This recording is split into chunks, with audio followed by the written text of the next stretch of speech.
A soft tremor ran through my fingers as I clutched the edge of the passenger seat. The rhythmic patter of rain against the car's roof seemed to synchronize with the beat of my heart. I glanced at Victor, who was confidently maneuvering the car through the dark, winding roads. His blue eyes, cool and detached, were fixed on the road ahead. They were beautiful but cold, like ice, and for all his charm, there was something about them that had always unsettled me. Victor's smile was a practiced art, perfectly crafted but never truly warm. I knew about his past, his fall from grace as a medical student. His experiments had terrified me, yet I never questioned him. Was it his charm or my weakness? Perhaps both. In the back seat, Lena's fiery red hair caught the dim light as she talked animatedly about the legends of the area. Her eyes sparkled with a dark curiosity, something I both admired and feared. She wore her past openly, the silver jewelry that adorned her a testament to her fascination with the mystical. She had known darkness, walked in its shadow, and yet she danced with it, unafraid. Beside her sat Mac, his intense gaze fixed outside the window. His silence was a fortress, guarded and impenetrable. I had often wondered what lay behind those eyes, what memories haunted him. His military past was a closed book, one that I knew held tales of pain and guilt. His presence was comforting and terrifying at the same time. He was our protector, and yet a reminder of something raw and violent within us all. The winding road ahead seemed endless, and the shadows danced between the trees, hiding secrets I didn't want to know. Victor's suggestion to take this road, this adventure, as he called it, had seemed exciting at first. But now, a sense of dread settled in my stomach, a feeling I couldn't shake. "We're making memories, Soph." Lena's voice broke into my thoughts, her grin mischievous. "Lighten up."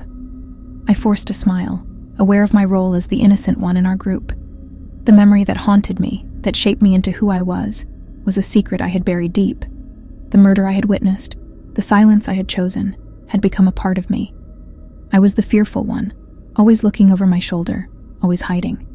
The conversation flowed around me, tales of ghosts and curses, laughter, and playful teasing. But my mind was elsewhere, lost in the shadows of the road, in the hidden corners of our pasts. We were all broken in our way, all running from something. The rain intensified, the wind howled, and the car's headlights barely pierced the darkness. The road less traveled was leading us deeper, and I couldn't shake the feeling that we were not alone. There was something out there, waiting, watching. A soft tremor ran through my fingers as I clutched the edge of the passenger seat. The rhythmic patter of rain against the car's roof seemed to synchronize with the beat of my heart. I glanced at Victor, who was confidently maneuvering the car through the dark, winding roads.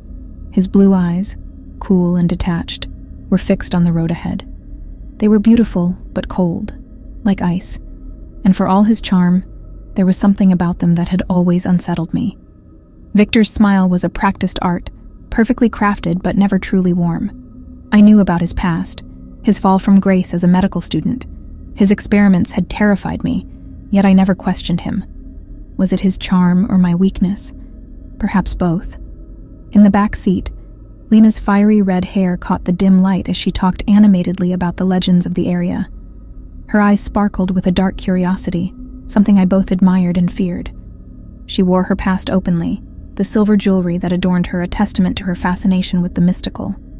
She had known darkness, walked in its shadow, and yet she danced with it, unafraid. Beside her sat Mac, his intense gaze fixed outside the window.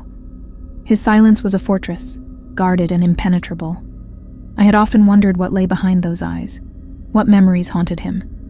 His military past was a closed book, one that I knew held tales of pain and guilt. His presence was comforting and terrifying at the same time. He was our protector, and yet a reminder of something raw and violent within us all. The winding road ahead seemed endless, and the shadows danced between the trees, hiding secrets I didn't want to know. Victor's suggestion to take this road, this adventure, as he called it, had seemed exciting at first. But now, a sense of dread settled in my stomach, a feeling I couldn't shake. "We're making memories, Soph." Lena's voice broke into my thoughts, her grin mischievous. "Lighten up."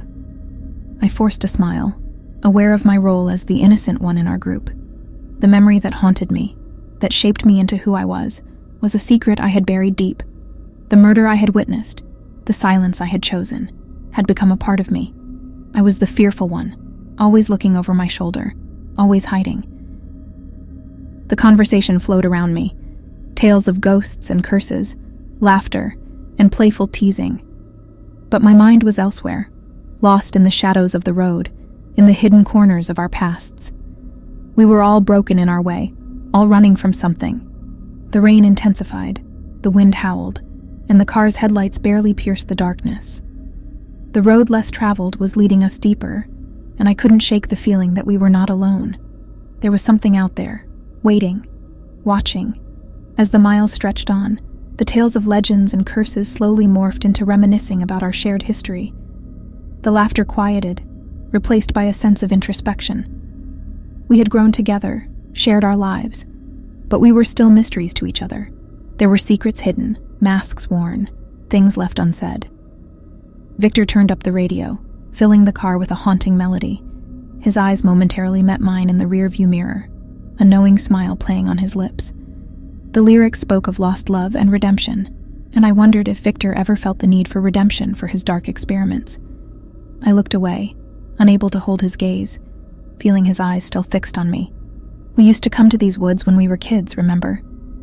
Lena's voice broke through the music, her eyes distant.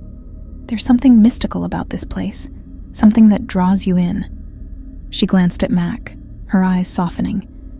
I knew there was a connection between them, a shared understanding of pain and loss. Mac's mission, Lena's cult past, they had seen darkness and were forever marked by it. Mac simply nodded, his gaze still lost in the shadows outside the window. He had never spoken about what had happened, and we never asked. The car's engine growled as we took a sharp turn, and I tightened my grip on the seat. I felt a chill run down my spine, and my thoughts drifted to the road itself. It seemed to wind endlessly, leading us further into the unknown. The legends, the haunting tales, they were becoming real, and I felt a pull, a voice whispering in my ear, beckoning me to look deeper. I thought of my own past, the secret I had kept, the innocent smile of the murdered girl, the face of the killer, the choice I had made to stay silent. It weighed on me, a heavy burden I could never shake. The others had their demons, but mine was a living ghost, a decision that had shaped me. The conversation died down, and an unsettling silence settled over the car. The rain pounded harder, the wind screamed, and the road seemed to twist and turn with a life of its own. The shadows grew darker, and the forest closed in on us, a living entity watching, waiting. "We're close," Victor finally said, his voice oddly calm.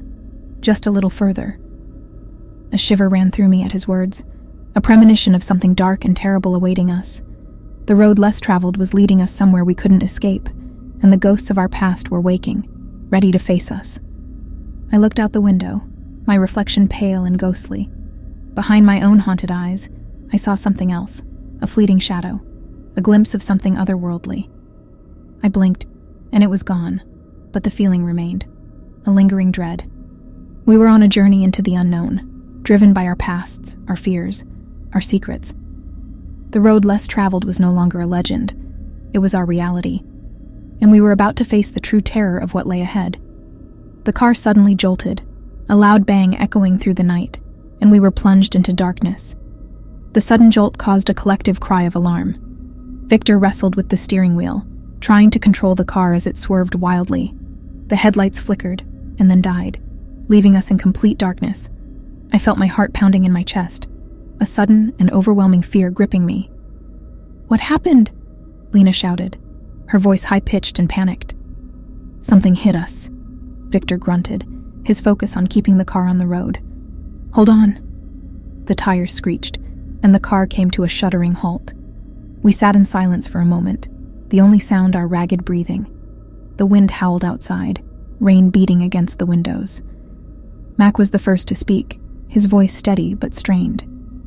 "Is everyone all right?" We all confirmed we were uninjured, though shaken.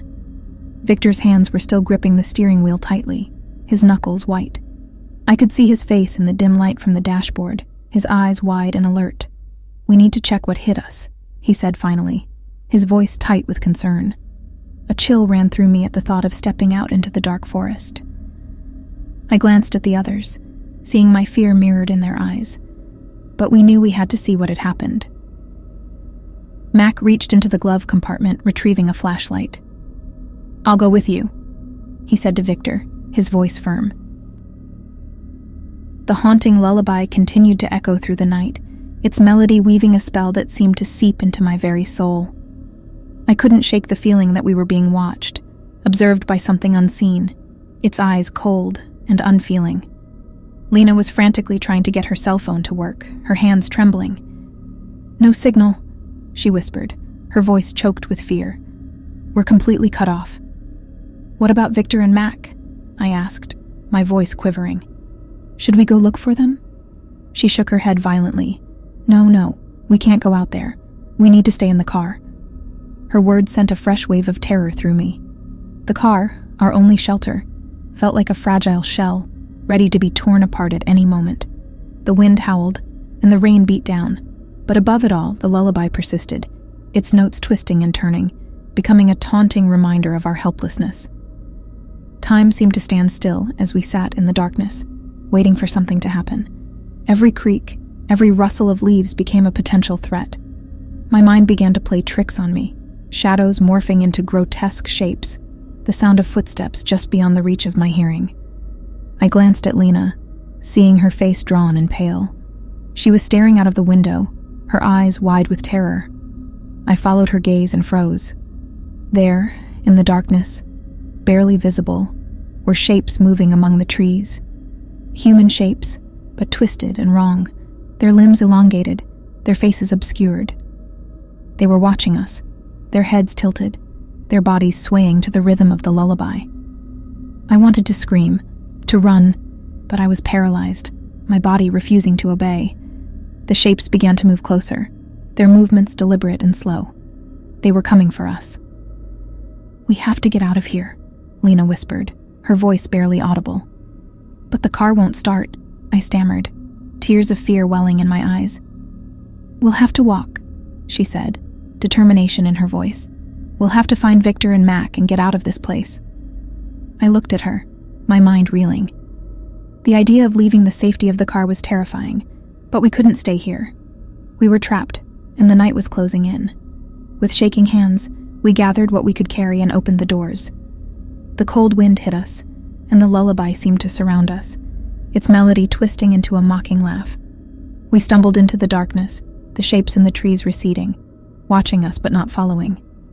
The path was treacherous, the rain turning the ground into mud, the wind tearing at our clothes. Every step was a battle, our minds filled with images of horror, our past sins and fears coming to life. The road itself seemed to shift and change, leading us deeper into a nightmarish landscape. The lullaby continued to haunt us, its notes a constant reminder of the terror that lurked just beyond our sight. The road, less traveled, had become a living hell, and we were lost, our souls laid bare, our sanity unraveling. The forest was alive with whispers and cries, the shadows filled with eyes that watched and waited. The very air was thick with malice, and the night seemed to stretch on forever, each moment an eternity of fear and despair. The road less traveled had claimed us, and we were its prisoners, trapped in a never-ending nightmare from which there was no escape. And all the while, the lullaby played on, its melody a twisted song of horror, a luring call to the depths of madness. The endless night wore on, and the terror grew with each passing moment.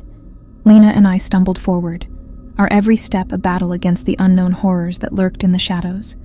The forest seemed to close in around us, the trees twisted and gnarled, their branches reaching out like skeletal fingers. Victor and Mac were nowhere to be found. Their absence weighed heavily on us, a dark and foreboding mystery that added to the sense of doom that had settled over us. Had they fallen victim to the curse of the road, or had something more sinister claimed them? The lullaby had become a constant presence, its haunting melody weaving a spell that was impossible to escape. It seemed to come from everywhere and nowhere, a spectral chorus that whispered promises of madness and despair. Suddenly, Lena stopped, her eyes wide with terror. "Do you see that?" she whispered, pointing to a clearing up ahead. I squinted through the darkness, my heart pounding in my chest. There in the dim light stood two figures, Victor and Mac. But something was horribly wrong. They were standing still, their bodies rigid, their faces obscured by shadow. "Victor? Mac?" I called out, my voice trembling. No response. We approached slowly, dread settling in our stomachs. The figures were unmoving, their silence a terrible omen. As we drew closer, the truth became horrifyingly clear. Victor and Mac were dead. Their bodies were suspended in the air, their limbs twisted in unnatural angles. Their faces were contorted in expressions of terror and pain, their eyes wide and lifeless. I screamed, falling to my knees, the horror too much to bear. Lena was beside me, her face pale and her eyes filled with tears. "They're gone," she whispered, her voice broken. "They're really gone." We were alone, trapped in a nightmare that seemed to have no end. The road had claimed two of our friends, and we were left to face the terror that awaited us. The lullaby grew louder, its melody a mocking reminder of our helplessness. The shapes in the trees seemed to close in, their eyes glowing with malevolent glee. We knew that we had to keep moving, to find a way out of this hellish place. But the road had become a maze, its paths twisted and confusing, leading us deeper into the heart of darkness. The night was alive with whispers and cries, the very air thick with malice. We were being watched, hunted by something that took pleasure in our fear and despair. As we stumbled forward, the memories of Victor and Mac's twisted bodies burned into our minds, the weight of guilt and sorrow threatening to crush us. We were lost, adrift in a sea of horror and despair. The road less traveled had become a journey into madness, a descent into a nightmare from which there was no escape. And all the while, the lullaby played on, its melody a haunting dirge, a requiem for the lost. The forest was alive with an otherworldly energy. Lena and I moved in a daze, each step a battle against the terror that gripped us. The memory of Victor and Mac's gruesome end haunted our every moment, but another darkness was beginning to creep in, something far more insidious. Lena had become distant, her eyes glazed and her movements sluggish. The lullaby's melody had wrapped itself around her mind, its haunting tune resonating with a part of her that she had long buried. She began to mutter to herself, her words unintelligible, her voice a distant drone. At times, her eyes would flash with a strange light, and she would speak in a language I did not recognize. I watched her, fear gnawing at my insides, realizing that something was taking hold of her. The demonic entity that haunted the road was reaching out, its tendrils snaking into her soul. "Lena?" I whispered, my voice trembling. "Are you okay?" She turned to me, her eyes vacant, her smile a chilling parody of the one I knew. "I see it now, Sophie," she said, her voice a hollow echo. "I see the truth of this place, the beauty of the darkness, the freedom of the void." I stumbled back, horror washing over me. This was not Lena. This was something else, something ancient and malevolent. I reached out to her, tears in my eyes. "Lena, fight it! Don't let it take you!" But it was too late. Her body began to convulse, her limbs twisting and writhing as if possessed by a malevolent force. Her eyes rolled back in her head, and she let out a guttural scream, a sound that chilled me to my core. I watched in helpless terror as Lena was consumed by the darkness, her body a puppet to the demonic entity that had claimed her. Her movements became fluid, her steps graceful, as if she were dancing to the lullaby's haunting tune. Her voice rose in a chilling chorus, her words a dark hymn to the power that had taken her. She turned to me, her eyes burning with an unholy light. "Join us, Sophie," she whispered, her voice a seductive caress. "Embrace the darkness. Become one with us." I backed away, my mind reeling, my body shaking with terror. Lena was gone, lost to the demonic force that had possessed her. I ran, my heart pounding, the lullaby's melody echoing in my ears. The shadows reached out for me, their twisted forms beckoning me to join them. But I knew that I had to keep moving, to find a way out of this nightmare. The road less traveled had become a path to damnation, a journey into the heart of darkness. The night was far from over, and the terror was only beginning. The demonic entity had claimed Lena, and I was left to face the horrors of the forest alone. I knew that I had to be strong, to face my fears and find a way to survive. But the darkness was closing in, its grip relentless, its power undeniable. And all the while, the lullaby played on, its melody a haunting reminder of the darkness that awaited me. I stumbled through the dense forest, my breath ragged, my mind a whirlwind of terror and confusion. The memories of Victor and Mac's demise, coupled with Lena's demonic transformation, were etched into my psyche, haunting images that I couldn't shake. The road less traveled had become a twisted maze, a supernatural trap filled with malevolent forces. The shadows whispered to me, voices of guilt and regret gnawing at my soul. I knew that the entity that had taken Lena was still out there, watching, waiting, hungry for more. It had shown me the darkness within myself, the secrets I had hidden, the fear I had buried. I came upon a clearing, and in the pale moonlight, I saw a figure standing in the distance, an ethereal apparition that sent chills down my spine. It was a child, a little girl, her face pale, her eyes hollow, her expression one of pure sorrow. I approached, my heart pounding, drawn to her by a force I couldn't explain. She looked at me, her eyes filled with an ancient wisdom, a knowing that went beyond her years. "Help me," she whispered, her voice a haunting melody. "Set me free." I reached out to her, tears in my eyes, feeling a connection that went beyond the physical. I knew her pain, her longing, her need for redemption. "Who are you?" I asked, my voice trembling.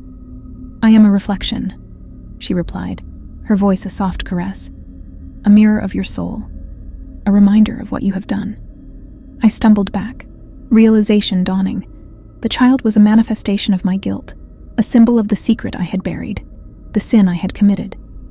"You see me, Sophie," she continued, her voice filled with sadness. "You see what you have done. You see the darkness within you. You must face it, embrace it, make it right."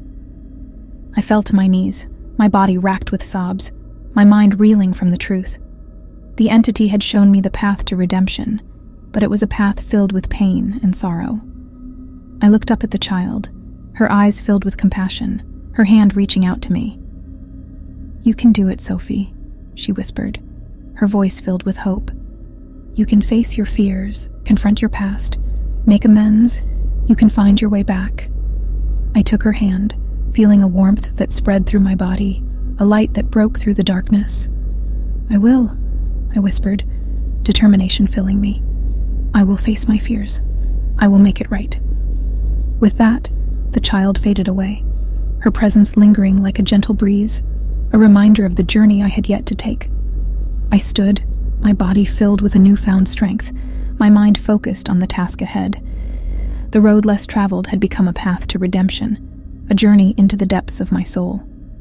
The entity was still out there, its power growing, its influence spreading. But I knew that I had to face it, to confront it, to defeat it. The night was far from over, and the terror was far from gone. But I was ready. I was strong. I was determined. I would face my fears, confront my past, find my way back to the light. The road less traveled had shown me the way, and I would not falter. I would face the darkness and emerge victorious. The journey had only just begun. The forest seemed to close in around me, the shadows deepening, the air growing thick with a sense of malevolence. I continued my journey along the road less traveled, guided by a force beyond my understanding, driven by a need to face my past, to confront my guilt, to find redemption. The entity that had possessed Lena was still out there, a dark and twisted force that fed on fear and sin. It had taken my friends, shown me the darkness within myself, and now it was calling to me, drawing me deeper into its web of terror. As I stumbled through the darkness, lost and afraid, I began to see visions, glimpses of my past, memories of the murder I had witnessed as a child. The face of the killer haunted me, his eyes filled with madness, his smile a twisted grimace of pleasure. I knew that I had to find him, to confront him, to make him pay for what he had done. The road less traveled had become a path to justice, a journey into the heart of darkness. I found him in a remote cabin, hidden away from the world, his face still etched with madness, his eyes still filled with a hunger for violence. He recognized me, his smile widening, his voice dripping with malice. "You've come back," he whispered, his voice a chilling caress. "You've come to face me, to face your past, to face your guilt." I faced him, my body filled with a righteous anger, my mind focused on the task at hand. I knew that I had to stop him, to make him pay, to find redemption. We fought, a battle of wills, a struggle for the soul. He taunted me, his words filled with venom, his actions filled with violence. But I was strong, determined, driven by a need to make things right. I overcame him, my body filled with a newfound strength, my mind focused on the goal. I looked into his eyes, saw the madness, saw the evil, and knew that I had to end it. I killed him, my hands covered in his blood, my mind filled with a sense of victory. I had faced my past, confronted my guilt, found redemption. But as I stood over his lifeless body, a realization began to dawn, a sickening twist that sent chills down my spine. The face of the killer, the eyes filled with madness, the smile twisted with pleasure, were a mirror of my own. I looked into the mirror, saw myself, saw the darkness within me, and knew the truth. I was the killer. The road less traveled had been a trap, a supernatural snare that had shown me the darkness within myself, the evil that I had hidden, the sin that I had buried. The entity had been me, a manifestation of my guilt, a reflection of my sin. I fell to my knees, my body racked with sobs, my mind reeling from the truth. I had faced my fears, confronted my past, but I had not found redemption. I had found damnation. The road less traveled had become a path to hell, a journey into the depths of my soul, a descent into madness. The terror was over, the horror had ended, but the darkness remained. I was lost, forever trapped on the road less traveled, a prisoner of my own mind, a slave to my own sin. The road less traveled had shown me the way, but it was a way I could never escape. The journey was over, but the nightmare had only just begun.